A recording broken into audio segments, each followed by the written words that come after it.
नमस्कार, एक प्रमोद के साथ आप देख रहे हैं एसजेड नेशनल न्यूज। आइए एक नजर डालते हैं आज की कुछ खास खबरों पर।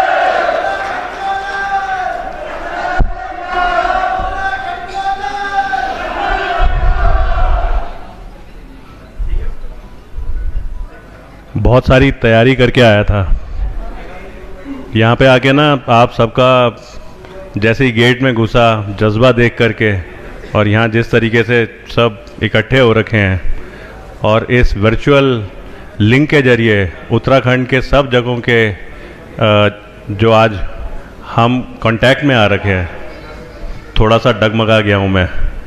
एकदम से जो तैयारी सोची थी कि बोलूँगा वो हट गई है दिमाग से। मेरे को याद है आज सुबह क्या हुआ, क्योंकि ये मेरे लिए एक नया दिन था। कई सभाएं अटेंड करी हैं, लेकिन आज एक ऐसी सभा है जिसमें मेरे को अपनी ज़िंदगी का एक बहुत अहम फैसला लेना था। तो सुबह मेरे पिताजी की कॉल आई। वो हमारे गांव में है आजकल, नरेंद्र नगर के पास खाड़ी चौंपा। कहते हैं बेटे कैसे लग रहा है? तो मेरी आवाज़ सुन करके, जैसे हर माँ बाप का होता है, मेरी आवाज़ सुन के उनको लग गया था कि ये अपने नॉर्मल में नहीं है। तो उन्होंने मेरे को हौसला बढ़ाने के लिए कहते हैं क्या हो गया? पहले 18 अप्रैल को फंक्शन था। 18 अप्रैल मेरे छोटे भाई का जन्मदिन है। कहते हैं बड़ा दिन था। फिर मेरे को बोलते हैं तू ये देख कि तेरे साथ कितनी दुआएं हैं। ये फंक्शन 18 की जगह 19 को हो गया। 19 तारीख वो तारीख है जब gentleman cadet Ajay Kothiyal Indian military academy से ट्रेनिंग करके सेकंड लेफ्टिनेंट बना था। आज ये वही 19 तारीख है जिसमें कर्नल रिटायर्ड अजय कोठियाल एक युवाओं के जज्बे की वजह से, महिलाओं की ताकत की वजह से, x serviceman, ex paramilitary force के जो एक्सपीरियंस उसको दिए गए उन्होंने, उसकी वजह से आज एक बहुत महत्वपूर्ण कदम लेने जा रहा है, जिसमें उसे पूरा भरोसा है शायद वो अच्छा ही होगा कदम।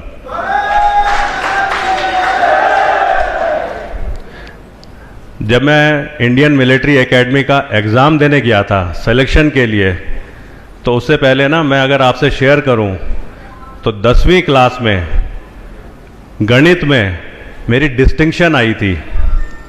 12वीं क्लास में मेरा सप्लीमेंट्री आया था। जब मैंने बीएससी का एग्ज़ाम दिया था डीएवी पीजी कॉलेज से, तो मैं ना पहली बार फेल हो गया था। उसके बाद पता नहीं कौन सा ऐसा जज्बा था जो एक टीवी सीरियल परमवीर चक्र देखने के बाद मेरे अंदर शुरू हुआ था, और मैंने रट करके सारी तैयारियां करी। इनफैक्ट गणित की भी तैयारी रट के करी, और उस कॉन्फिडेंस के साथ में मैं एग्ज़ाम देने जा रहा था इंडियन आर्मी में ऑफिसर बनने का। लेकिन और पूरा कॉन्फिडेंस था क्योंकि तैयारी ऐसी थी। पता है जिस दिन जा रहा था उस दिन थोड़ा सा मैं अंदर से हिचकिचा रहा था, थोड़ी सी घबराहट थी। तो मेरी माँ ने क्या करा था, कहती है ये पकड़, एक घूंट मार, इसे गंगा जल बोलते हैं। और पता है वो मैंने पिया, गया, कॉन्फिडेंस से एग्ज़ाम दिया और पहली बार में पास भी हो गया। आज जब मैं दोबारा से थोड़ा डगमगा रहा था तो सुबह मेरे पिताजी ने बोला, कहते हैं तेरे को प्रॉब्लम क्या हो गई है? यहाँ से 45 किलोमीटर दूर गंगा मैया बह रही है। बस उनका इंडिकेशन था। मैं बैठा गाड़ी में, मेरे साथ दिव्यांशु भोगुना, मेरे साथ रंजीत नेगी, हम सीधा ऋषिकेश पहुँचे। गंगा मैया का दर्शन करा, गंगा जल लिया, पता सुकून आ गया, अच्छी नींद आई वापस आते हुए। और उस नींद में ना मेरे को आज केदारनाथ के वो कपाट भी दिखे जो पहली बार 4 मई को खोलने के लिए मेरे को टास्क मिला था। आज उसी सपने के साथ में यहाँ खड़ा हूँ, एक कॉन्फिडेंस के साथ में आपके सामने। मैं कर्नल अजय कोठियाल आज आप सबका अभिवादन करता हूँ, आप सबको धन्यवाद बोलता हूँ कि मेरे को आज एक मौका जो मिला अपनी ज़िंदगी की पहली शुरुआत करने का, एक नए कदम लेने का। आप सब आकर के, चाहे वो वर्चुअल लिंक या डायरेक्टली या हमारे मीडिया के भाइयों के जरिए मेरे से जुड़ रहे हैं।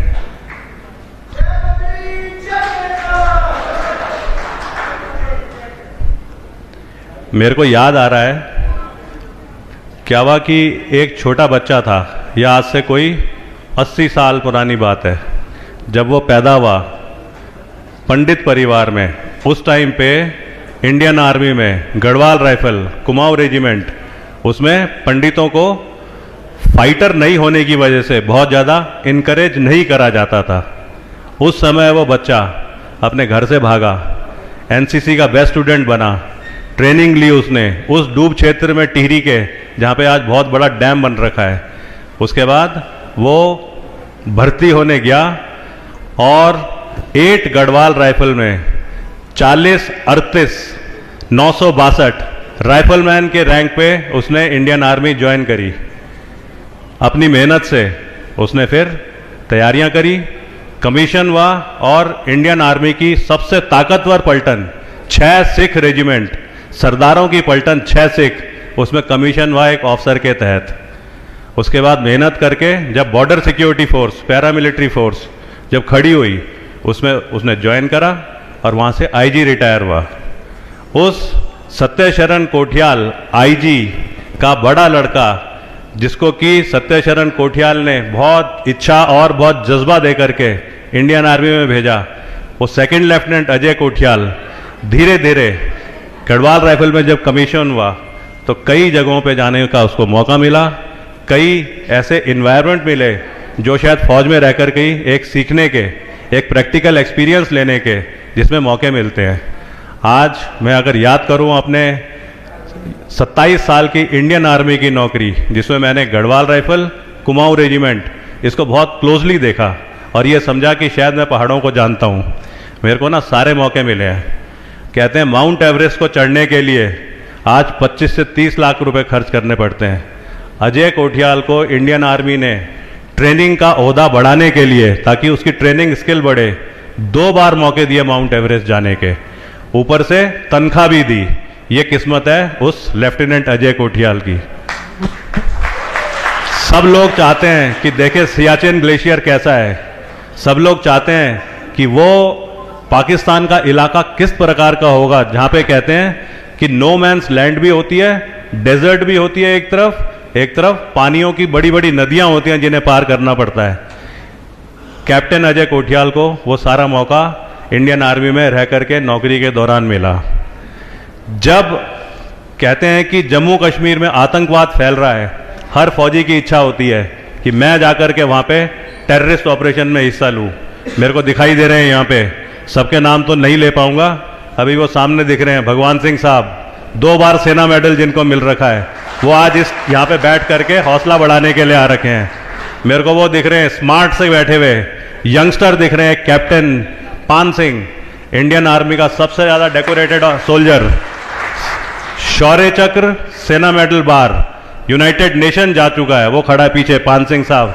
हेलो पान सिंह साहब।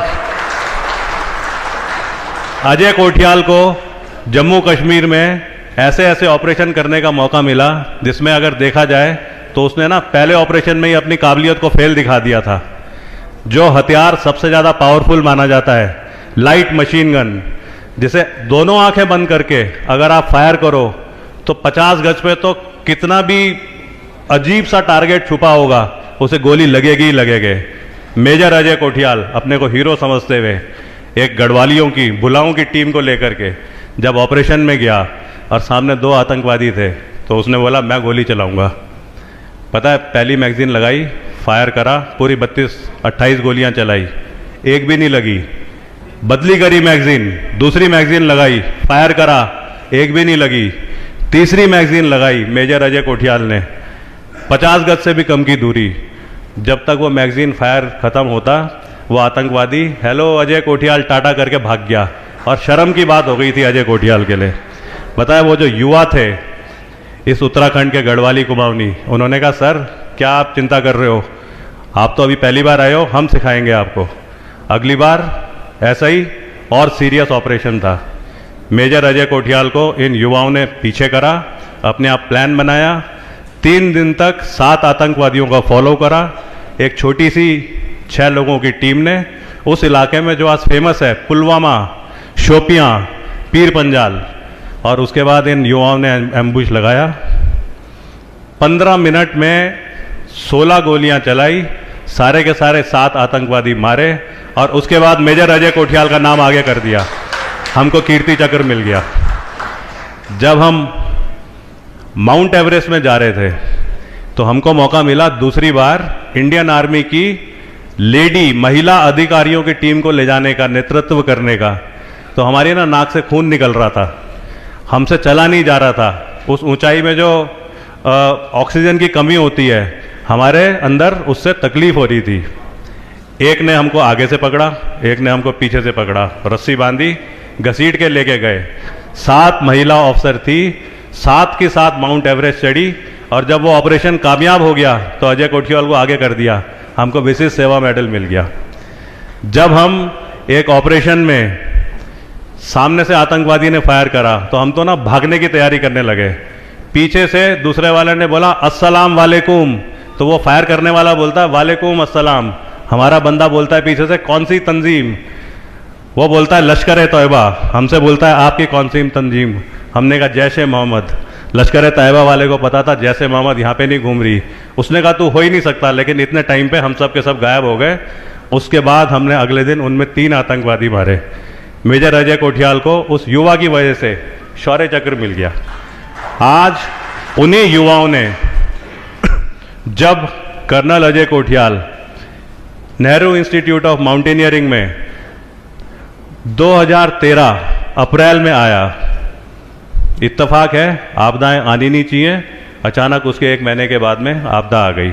इन्हीं युवाओं ने खड़े होकर के अजय कोठियाल की आंख में घूर घूर करके बोला कि सर आप देख क्या रहे हो यहाँ पे, केदारनाथ में आपदा आ गई है, आप नेहरू इंस्टीट्यूट ऑफ माउंटेनियरिंग के प्रिंसिपल हो, आपको क्या किसी से परमिशन लेने की ज़रूरत है? आपको कोई टीम बुलाने की ज़रूरत है? हम साथ में हैं, आप खाली गाइड करो, तरीका बताओ। हम लेके गए टीम को। सबसे बड़ा रेस्क्यू ऑपरेशन, आज उसमें हमारी चर्चाएं होनी शुरू हो गई। 2014 जब सारी एजेंसीज ने हालात को देख करके केदारनाथ घाटी में यह बोला था कि शायद दोबारा कहीं कोई कैजुअल्टी ना हो जाए, इसलिए कुछ दिनों के लिए यात्रा को रोक देते हैं, कुछ सालों के लिए यात्राओं को रोक देते हैं। तो उस टाइम पे जो सरकार थी उन्होंने बोला ऐसा हो नहीं सकता, कोशिश तो करेंगे ही। ये युवा हमारे साथ चले, इन्होंने पता नहीं कौन से ऐसे ऐसे तरीके बनाए कि बगैर इंजीनियरिंग, बगैर टेक्निकल बैकग्राउंड के एक टीम ने केदारनाथ का बहुत ही कम समय में पुनर्निर्माण कर दिया। जब चर्चाएं होने लगी कि ये बहुत बड़ा काम हो गया है तो अजय कोठियाल को उन्होंने आगे कर दिया, अपने आप पीछे हो गए। हमको जो दिखता है हमेशा कि क्या किस्मत है हमारी, अगर कोई कदम लेने की कोशिश कर रहे हैं, सब जज्बे के साथ में ना हमारे साथ जुड़ते जा रहे हैं। अगर ऐसी ही चीज़ है, अगर एक यूथ फाउंडेशन है जिसको कि एक कामयाबी की नज़र से देखा जाता है कि रोजगार का जरिया है, अगर आज हम जिस जगह से वापस आ रहे हैं, म्यांमार, बर्मा, जहाँ पे कि हम शुरू में गए थे एक विदेश के प्रोजेक्ट में जो इंडियन गवर्नमेंट का प्रोजेक्ट था, जिसमें हमारे को किडनैप कर लिया गया था, जिसमें हमारे साथ एक इंजीनियर था, उसकी मौत हो गई क्योंकि वहाँ पे फायरिंग चलती है, रेबेल इलाका है और कई खतरनाक माहौल बनते हैं। आज उसी जगह पे इन्हीं युवाओं ने उत्तराखंड के कर्नल अजय कोठियाल के साथ जा कर के पिछले 1 साल में वो सिस्टम बना दिया है कि हम वहाँ से फ्री होकर के आ गए और वो प्रोजेक्ट अपने आप ही चलते जा रहा है। जैसे कि बोलेंगे आज हमारे देश के हित का चीन के अगेंस्ट बहुत एक मेजर प्रोजेक्ट है। कई चीज़ें साइलेंट होती हैं, लेकिन उस कामयाबी प्रोजेक्ट के पीछे जो है वो आज इसी उत्तराखंड के गढ़वाली, कुमाऊनी, गोरखे कर्नल अजय कोठियाल के साथ में लगे। आज मैं सोचता हूँ मेरे को बाबा केदार ने क्या दिया आशीर्वाद के सिवा, पता है ये ना शायद किसी को नहीं दिया होगा। मेरे को बाबा केदार ने वो एक्सपीरियंस समझने का मौका दिया कि यहाँ पे जो उत्तराखंड में जो ताकत है उस ताकत को कैसे समझो और कैसे इस्तेमाल करो। पता है जब हम रामबाड़ा गए थे ना शुरू में पहले दिन, तो छोटे बच्चे की खोपड़ी मिली थी एक, मैं तो घबरा गया था। युवाओं ने क्या करा, उस छोटे बच्चे की खोपड़ी उठाई और मेरे छोटे से टेंट के अंदर मेरे तकिए के पास में रख दी और साथ में ये कसम खाई कि अगर भविष्य में कभी केदारनाथ में आपदा आएगी, इतने बड़े स्केल का डिजास्टर होगा, तो सर हम पूरी टीम यकीन करते हैं कि हम ऐसा मॉडल बनाएंगे, ना कोई मरेगा ऐसे छोटे बच्चे की खोपड़ी कभी दिखाई नहीं देगी, और आखिरी आदमी जिसको इवैक्यूएट करा जाएगा वो कर्नल अजय कोठियाल होगा। मेरे को बाबा केदार ने उस केदार घाटी में एक्चुअल ग्राउंड पे मुश्किल हालात, विपरीत परिस्थितियों के बीच में इन लड़कों की ताकत दिखाई।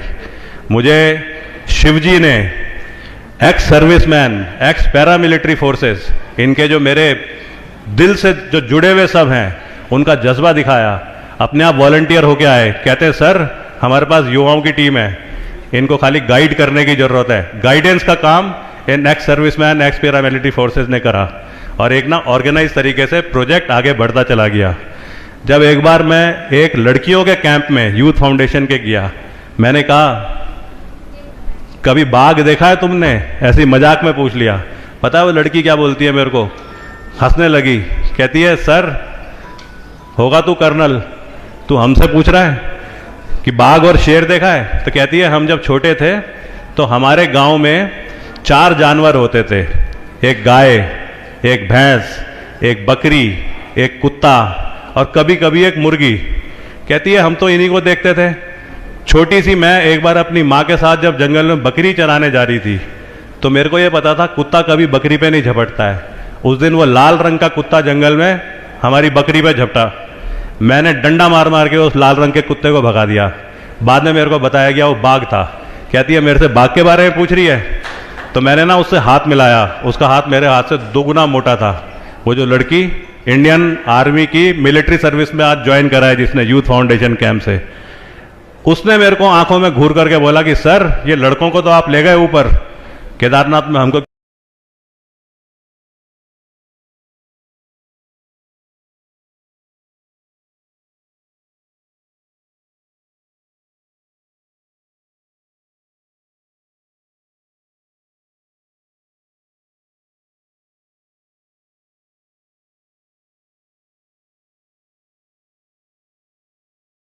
अगर ये सब मेरे साथ में जुड़ा हुआ आशीर्वाद है, ये ताकत अगर मेरे साथ में है, तो मेरे को तो, क्योंकि ये सारे एक्सपीरियंस आ गए हैं, मेरे को तो ज़रूर कोई ऐसा कदम लेना चाहिए जिससे कि आज जो प्रोजेक्ट मैं अभी तक करने की कोशिश कर रहा था, मैं कैसे उसे 10 गुना और बढ़ा सकूं।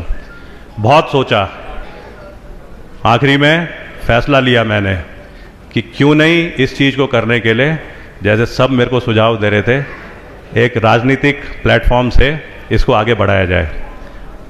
मेरे को कोई 4 महीने पहले दिनेश मोहानिया जी की कॉल आई थी। मेरे ख्याल से वो मेरी किस्मत वाली कॉल थी। तब मैं मिज़ोरम और बर्मा के बॉर्डर में था। 3 महीने मैं दिनेश भाई साहब, आम आदमी पार्टी की टीम, इनके साथ में बैठा हूँ। यहाँ बहुत सारे हैं ऐसे senior ex serviceman, senior x paramilitary force, महिलाएं, मेरे रिश्तेदार, ये युवा, मैंने इन सबको एक एक करके आम आदमी पार्टी के साथ डायलॉग कराया। कोई 6 या 8 डायलॉग के बाद मैं तो कन्विंस हो गया एक चीज के लिए। ये देहरादून, जहां का मैं भी पढ़ा हुआ हूं, इसको बोलते थे, ये ना सबसे ज्यादा पढ़ाई के लिए फेमस था। नैनीताल पढ़ाई के लिए फेमस था। हमारे यहाँ पे विद्यापीठें होती थी। हमारे पहाड़ों में ऋषि मुनि आकर के ज्ञान लेते थे। आज मैं देखता हूँ कि 20 साल के बाद में हम पढ़ाई के लिए, एजुकेशन के लिए कहीं ना कहीं अटक गए हैं। जो 20 साल पहले एक प्लान था, वो आज मेरे को कई बार लगता है कि थे हमारे रिश्तेदार जिन्होंने कोशिश करी, पर कहीं थोड़ी सी एरर हो गई है। अगर ऐसी एरर होती है तो फौज में तो बोलते हैं बैक टू बेसिक्स, कि वापस थोड़ा सा चलो, देखो कहाँ पे गलती हुई और वहाँ से शुरू करो। तो मेरे को तो नहीं लगता कि किसी राज्य ने एक पढ़ाई का मॉडल कामयाब बना दिया है, तो क्यों हम उसको लेके ना आए यहाँ पे। अगर यहाँ पे लेके आएंगे और उन्हीं को ला करके बोलेंगे कि आओ और हमारे तरीके से इसको इम्प्लीमेंट करके दिखाओ, तो क्यों मेरे को नहीं लगता है कि आज हम अच्छा यहाँ पे एजुकेशन का सिस्टम बना सकते हैं। मैंने खाली यही तक नहीं समझा, फिर जब मैं दिल्ली गया तो मैंने ना जाके वो स्कूल देखे, स्कूल ऑफ एक्सीलेंस। एक मलिन बस्ती के बच्चे आ रहे हैं पढ़ने के लिए, हाथ थोड़े से गंदे होंगे। वहाँ पे जो एक जैसे भोजन माता होती है, एक माता उन सबको इकट्ठा कर रही है, पहले उनको बाथरूम में ले जा रही है, अच्छे तरीके से नहला रही है, उसके बाद में क्लास में लेके आ रही है। संस्कार से उन्हें खाना खिलाने का तरीका बता रही है, पढ़ने का तरीका बता रही है, क्या उस बच्चे की परवरिश में, अपब्रिंगिंग में फ़र्क नहीं आएगा? ये तो कोई बहुत बड़ा मॉडल तो था नहीं, बस खाली ये है कि ट्राई करा जाए तो क्यों नहीं यहाँ पे कामयाब होगा। यहीं से वो नदी निकलती है, यहीं से वो बिजली आती है। कहते हैं फ्री की बिजली क्यों बांटनी, लेकिन अगर हमारा ये संविधान बोलता है, अगर इंसानियत बोलती है कि हम अगर दे सकते हैं तो क्यों ना दें फ्री की बिजली और फ्री का पानी, ताकि एक परिवार और किसी चीज़ पे अपनी एनर्जी लगा सके। वो देने में अगर सक्षम हो सकते हैं तो फिर क्यों नहीं हमें वो मॉडल ट्राई करने चाहिए आज यहाँ पे आकर के। मेरे को सोशल मीडिया में मेरे बड़े अच्छे वेल विशर हैं, वो मेरे को ना सुझाव देते हैं, कभी डरा के भी सुझाव देते हैं, क्योंकि वो मेरे से ना नाराज़ होते हैं, रूठते हैं कि सर क्या है। वो मेरे को बोलते हैं कि क्यों आप चक्करों में पड़े हो। मैं उनको भी बोलना चाहता हूँ और सबको ना समझाना चाहता हूँ कि जब कोई चीज़ कामयाब हो रही है तो क्यों ना उसको ट्राई करा जाए। अभी कुछ दिन पहले मैं नरेंद्र सिंह नेगी जी, मेरे आदर्श हैं, हम सबके आदर्श हैं, उनके पास बैठा था। मैं उनसे ऐसी बात कर रहा था तो उन्होंने मेरे को अपने आप ही एक बात बोली। कहते हैं हमारे जो एक पुराने साहित्यकार, पहाड़ का भला सोचने वाले राही जी, जब वो थे तो कभी उनसे किसी ने पूछा पहाड़ के लोगों के लिए सबसे बड़ा शहर कौन सा है, सबसे बड़ा जगह कौन सी है, तो राही जी ने बोला दिल्ली।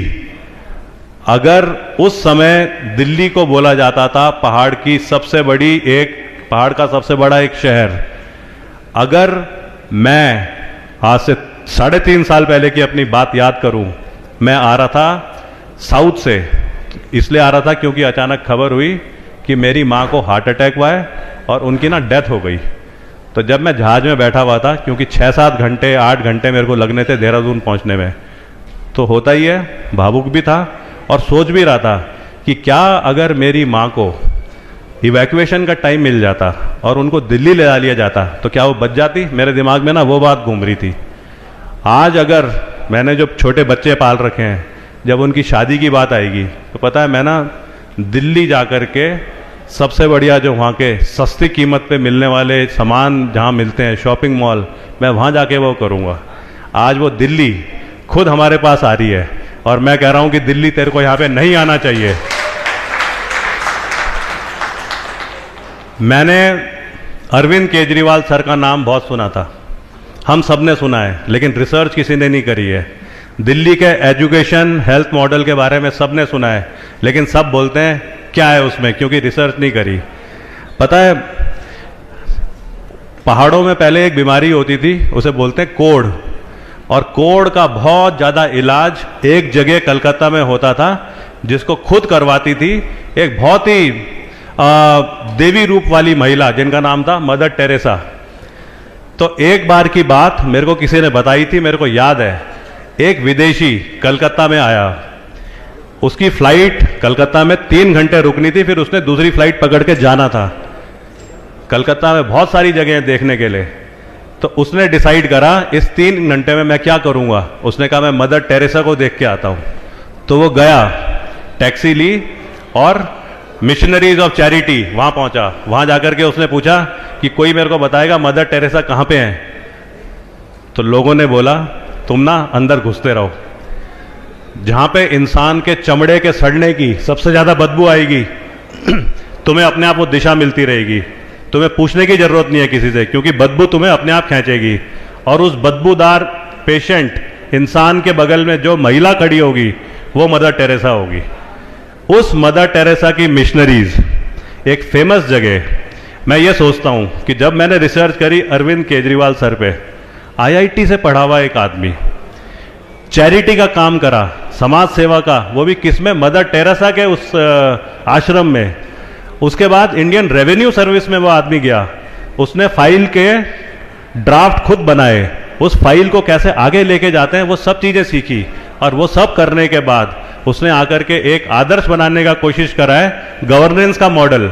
उस माहौल में, जबकि दिल्ली यूनियन टेरिटरी है, उसमें सेंट्रल गवर्नमेंट का बहुत बड़ा रोल होता है, पुलिस हाथ में नहीं होती स्टेट के। आज तो और भी डिसीजन जो है वो लेफ्टिनेंट गवर्नर के हाथ में हो गए हैं। मैं किसी चीज़ को क्रिटिसाइज नहीं करूंगा, लेकिन ये बोलूंगा इनके बावजूद अगर एक किसी टीम ने करा है तो हम क्यों बोल रहे हैं उस टीम को कि तुम यहाँ पे नहीं आने चाहिए। क्या अगर ऐसी चीजें करने के लिए वो खुद हमको बोल रहे हैं तो हम एक और चीज ऐसी सोचते सोचते क्यों ना ट्राई करें। अभी थोड़ी देर पहले मैं बाहर देख रहा था तो मेरे को आवाज आ रही थी, एक झाड़ू चल रहा था, झाड़ू मारा जा रहा था। झाड़ू इसलिए मारा जा रहा था कि एंट्रेंस बिल्कुल साफ सुथरी हो। तो मेरे को याद आया, जब मैंने इंडियन आर्मी ज्वाइन करी तो हर सिपाही को एक ही ट्रेनिंग दी जाती है, बंदूक को अपने शरीर का हिस्सा बनाने की काबिलियत, और उस बंदूक से इतना बढ़िया तरीके से उसका इस्तेमाल करना कि गोली मारनी है तो गोली से मारो, आगे उसके चक्का संगीन लगी है संगीन से मारो, उसके पीछे जो बट है बट से उठा के मारो, इस्तेमाल करो उस बंदूक को किसी भी तरीके से। वो है ट्रेनिंग। उस ट्रेनिंग की शुरुआत होती है एक खुले में बैठने की जगह जिसे बोलते हैं स्क्वाड पोस्ट। एक स्क्वाड 10 लोगों का या 12 लोगों का स्क्वाड, उसके साथ जो बैठ के हथियार की सिखाई कराई जाती है, सिखलाई, उसे बोलते हैं स्क्वाड पोस्ट ट्रेनिंग। ये दलवीर साहब उसके इंस्ट्रक्टर रह चुके हैं, कभी अलग से बाद में चाय पीते हुए ये बताएंगे स्क्वाड पोस्ट ट्रेनिंग का फायदा क्या होता है। उस स्क्वाड पोस्ट ट्रेनिंग में पता है सबसे पहले क्या होता है, जो गुरु होता है, उस्ताद बोलते हैं, वो 10 स्टूडेंट्स में से जिसको वो सबसे ज्यादा काबिल समझता है उसको जिम्मेवारी देता है, कल सुबह 7:30 बजे यहाँ पे राइफल की चाल उस पर क्लास चलेगी। तो जो सबसे सीनियर को जो टास्क मिला है उसका काम पता है क्या होता है, सुबह पहुंचना, उठाना झाड़ू, अच्छे तरीके से स्क्वाड पोस्ट की सफाई करनी, उसके बाद में राइफल की चाल पे क्लास शुरू होती है। अगर वो झाड़ू आज हमारे हाथ में आएगा तो क्यों नहीं हम यहाँ पे राइफल की चाल, क्यों नहीं यहाँ पे हम बेरोजगारी के जो तरीके हैं, क्यों नहीं यहाँ पे हम जो आज कहते हैं मेडिकल कॉन्सेप्ट, हम क्यों नहीं आज जैसे बोल रहे हैं हेल्थ, वो जो नदियों के पानी यहाँ से जा रहे हैं, क्यों नहीं हम वहाँ से रेवेन्यू लेकर के और यहाँ पे फ्री की चीज़ें शुरू कराएं। वो झाड़ू हमें जरूर वो कराएगा। मैं खाली एक शेयर करना चाहता हूँ सबके साथ में। मेरे को ना युवाओं ने बहुत स्ट्रांग बनाया है, मेरे को महिलाओं ने आशीर्वाद दिए हैं। एक बार क्या हुआ, जब रामबाड़ा से मैं ऊपर जा रहा था उस टाइम पे घोड़े खच्चर वाले क्योंकि हताश थे, इतनी कैजुअलिटी हो रखी थी, वो ऊपर जाने को तैयार नहीं थे। मेरे को याद है धर्मेश नौटियाल 5 गढ़वाल से मेरे साथ आ रखा था, उसकी चाची गौरीकुंड में रहती थी, उसकी चाची को पता चला ये वो कर्नल है जो यहाँ पे कोशिश कर रहा है, तो पूरे रास्ते भर वो घोड़े खच्चर वालों को, गौरीकुंड के युवाओं को गाली देती रही, टोकती रही कि एक आदमी है ऊपर जाने की कोशिश कर रहा है और तुम हो कि तुम सबके सब बैठे हुए उसे बोल रहे हो नहीं हो सकता है केदारनाथ पुनर्निर्माण। पता है उस महिला ने, उस चाची ने इतनी बुरी तरीके से टोका युवाओं को कि वो अगले दिन खाली मेरे साथ काम करने नहीं आए, मेरे लिए छाछ लेके आए, मेरे लिए हरी सब्जियां लेके आए अपने गांव से। उस महिला ने पटक पटक के उन युवाओं को इकट्ठा करा। वो महिलाएं मेरे साथ में हैं, x serviceman, ex paramilitary force, आज मेरे को सपोर्ट करते हैं। अगर ये सब चीजें मेरे साथ में है ना, तो पता है मैं पाप करूंगा अगर इतना हुनर होने के बाद मैं कोशिश नहीं करूं। मैं जरूर आज इस संबोधन के जरिए आप सबसे रिक्वेस्ट करता हूं, प्लीज अपने अजय कोठियाल पे भरोसा रखो, अपने अजय कोठियाल को एक बार ट्राई करके देखो। सोशल मीडिया में बहुत अच्छी खबरें आती हैं, उन्हें सुनो, उन्हें पढ़ो, लेकिन उसको ना एनालाइज करो। तब उसके बाद में 5 साल में अगर अजय कोठियाल वो जो आपसे सपनों की बात कर रहा है नहीं कर पाया, तो आपको कुछ करने की जरूरत नहीं है। अजय कोठियाल को ना खुद ही पाप लग जाएगा, क्योंकि उस काबिलियत के बाद वो नहीं कर पाया। मैं आप सबका आज बहुत बहुत धन्यवाद देता हूं। एक चीज आखिरी में, पता है कई बार होता है ना, जब हम जाते हैं बिल्ली रास्ता काट जाती है तो बोलते हैं अब शकुन, कई बार बोलते हैं बिल्ली ने रास्ता काट दिया अब तो शगुन ही शगुन है। आज सुबह जब मैं चला सेलाकुई से, वहां पे हमारा AWHO आर्मी फ्लैट है, वहां से बसंत विहार जहां पे मेरे पिताजी का हमारा सबका घर है, तो एक बच्चा, हमारी गाड़ी चल रही तेजी से, बहुत तेज भी नहीं पर क्योंकि खुली सड़क है 70-80 किलोमीटर रहा होगा, अचानक वो बच्चा आगे चल रहा है और उसने स्कूटर को दाहिने मोड़ दिया। मेरे से तो अगर मैं चला रहा होता मेरे से तो गाड़ी कंट्रोल नहीं होती, हमारा जो सुनील मेरे साथ जो हमेशा रहता है, उसने कैसे पता नहीं उस गाड़ी को मोड़ा, गाड़ी आधी मुड़ी फिर खड़ी हुई, फिर आधी मुड़ी फिर खड़ी हुई, खैर टक्कर नहीं हुई। तो मैं सोच रहा था देखो आज कितना बड़ा कदम ले रहा था मैं, और ये अगर हो जाता तो मेरी ज़िंदगी में हमेशा मेरे को लगता कि शायद वो कदम सही तरीके से लिया या गलत लिया। गुस्सा भी आया कि 2 थप्पड़ मारूं जाके इसके, पर मैं आगे निकल गया। थोड़ा आगे जा करके हम तरबूज खरीद रहे थे। उस बच्चे की किस्मत देखो कि उसने अजय कोठियाल को कैसे हौसला बढ़ाया। वो ना पहचान गया कि अरे ये तो कर्नल सर हैं, टोपी हमारी फेमस है। थोड़ा नज़दीक से उसे देखा भी था। वो स्कूटर पीछे लेकर के आया और आकर के ना मेरे सामने खड़ा हो गया। क्या नाम था उसका? अनूप। अनूप कहता सर आज मेरे से पाप होते होते बचा। हम सबको पता है आप बहुत बड़ा कदम लेने जा रहे हो, आप अंदर से कितने विचलित भी होंगे, और मैंने आकर के अपने को आपकी गाड़ी के सामने खड़ा करके और आपको ना और टेंशन में डाल दिया। सर आई एम सॉरी, लेकिन ये भी याद रखना सर, आने वाले टाइम पे आपके जो खिलाफ बुरी चीजें होने वाली थी, वो बिल्ली जो रास्ता काटने वाली थी, मैं वो सारी बुराइयां लेके जा रहा हूं। मेरा ना हौसला बढ़ गया।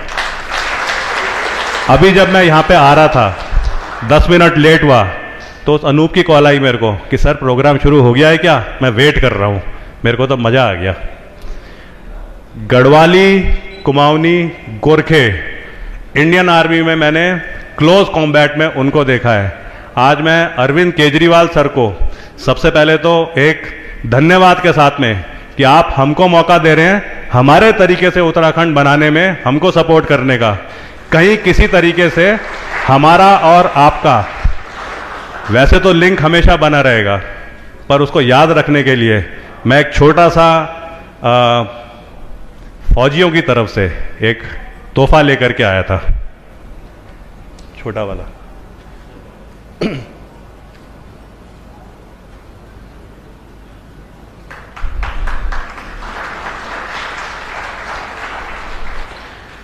इंडियन आर्मी की बहुत सारी सेनाएं हैं, लेकिन कुमाऊं रेजिमेंट एक ऐसी रेजिमेंट है अकेले जिसको पूरे इस देश में 2 बार परमवीर चक्र मिला है।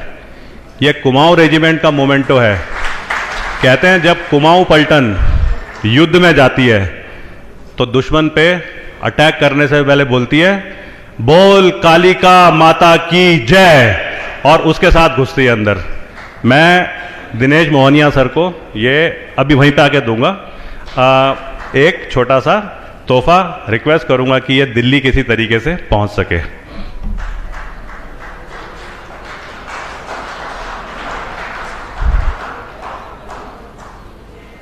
मैं खुद गढ़वाल राइफल से हूं। इसको बोलते हैं गब्बर सिंह, वैसे इसका नाम है अननोन सोल्जर।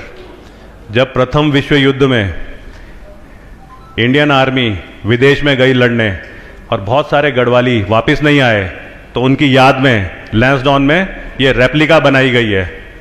हर फौजी जब अपनी कसम लेता है इंडियन आर्मी ज्वाइन करने से पहले, तो वो इसके सामने खड़े होकर के अपने को पूरे दिल से कमिट होकर के न्योछावर करता है। जब वो फौजी ट्रेनिंग के बाद में पलटनों में जाता है और जाकर के ना आखिरी 200 मीटर बचते हैं दुश्मन की पोस्ट से, जिसे बोलते हैं आखिरी 200 मीटर की लड़ाई, उस टाइम पे जब हथियार के आगे बेनट संगीन लगाता है तो दूर से, और जानता है कि 5 आदमी जाएंगे, एक ही पहुंचेगा, 4 मरेंगे, लेकिन फिर भी वो इसका स्टेप को लेता है। तब वो चिल्लाता है बोल बद्री विशाल लाल की जय। ये गढ़वाली सोल्जर है।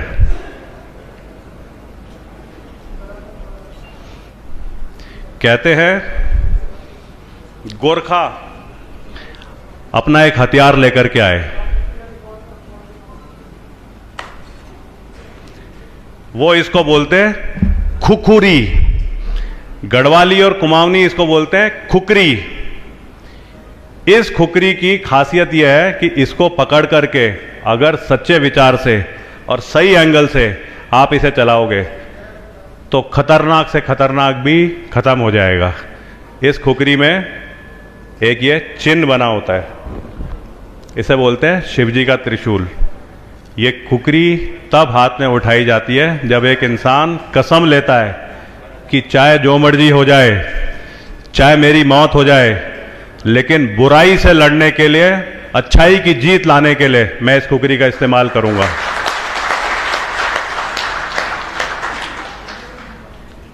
गढ़वाली क्रेस्ट, कुमाऊनी क्रेस्ट और खुकुरी, अगर ये तीनों चीजें अरविंद केजरीवाल सर और आम आदमी पार्टी के पास दिल्ली में रहेगी तो मेरे को पक्का यकीन है कि आज जो वो उत्तराखंड के बारे में सोच रहे हैं वो शायद उससे ना दुगना और ज़्यादा सोचेंगे। मैं आप सबको बहुत बहुत धन्यवाद बोलता हूँ। जय बद्री विशाल, जय हिंद।